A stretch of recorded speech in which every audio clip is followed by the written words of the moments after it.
In January, we did my annual 31 Days to a More Effective Compliance program where we looked at one thing you could do each day. Well, we're back with the Compliance Tip of the Day. This is the podcast where we bring you daily insights and practical advice on navigating the ever-evolving landscape of compliance requirements. Whether you're a seasoned compliance professional or just starting your journey, my aim in this podcast is to provide you with a bite-sized, actionable tip to help you stay on top of your compliance game. In the chaotic world of 2025 and beyond, compliance will become even more important, and you staying on top of your game will help your company move forward. Today on the Compliance Tip of the Day, we go across the pond to look at the new UK law, the Failure to Prevent Fraud Act, and what you can do to comply with it when it becomes law. The Failure to Prevent Fraud Act builds upon several other pieces of UK legislation, most notably the Bribery Act. The law is not yet enforced, but will coincide with publication of guidance on reasonable procedures. But I think you really need to start with preparing for it now. You should begin with a comprehensive fraud risk assessment. Fraud prevention starts with one foundational question: where are we vulnerable? Before you can implement controls, training, and report mechanism, you must understand your fraud risk landscape. This means a comprehensive enterprise-wide fraud risk assessment. You should include internal fraud risks, which are dishonest acts committed by employees or insiders within your organization. This can include embezzlement, falsified expenses, asset misappropriation, or manipulation of financial results. These actions are especially dangerous because insiders often understand internal controls and know how to circumvent them. There are external fraud risks, which originate outside your organization but directly target a company's resource or processes. These can include invoice fraud, impersonation scams, procurement fraud, cyber-enabled fraud, phishing, ransomware, etc. These attacks often exploit gaps in verification procedures and tech controls.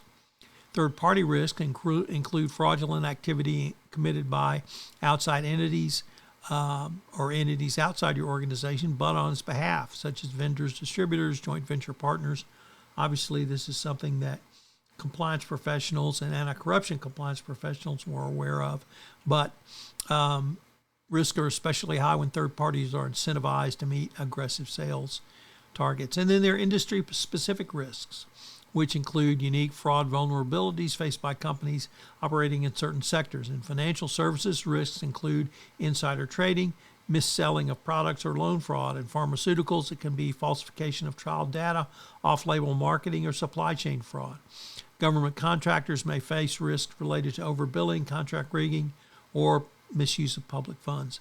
These risks are shaped by the nature of the industry's regulation, and compliance programs should be tailored to the particular red flags that come up from each one of these. In terms of geographic exposure, obviously countries with weak rules of law, poor enforcement, or endemic corruption are high risk. The TICPI is a great resource here, and common challenges here include falsified financial records, bribery of local officials, misuse of custom or tax schemes, collusion with local partners. Organizations with global operations must account for local risk in their fraud controls and invest in tailored training, monitoring, and local whistleblower protections going forward. The risk assessment must be dynamic, not static. It should be risk-based, so prioritize your resources and controls according to likelihood and impact of specific fraud threats. Data-driven, using analytics, reporting, and real-time monitoring to identify patterns, anomalies, and trends that could indicate fraud. Should be cross-functional, involving multiple departments such as compliance, finance, HR, IT, and legal in the design and implementation of your prevention strategies. You should certainly inform your board of all of this going forward. So what are today's 3 key takeaways? Number 1, perform a risk assessment on your fraud risk. This is a little bit different than corruption risk assessment. 2, look at geographies. Are you at risk with your geographies? And number 3, look at your industry and sector. One of the things that I'm happy to do for you, the compliance profession, is if you have a question or a series of questions you would like some compliance tips on, I'm happy to take any requests that you might want, certainly anonymize them, and give you a quick tip.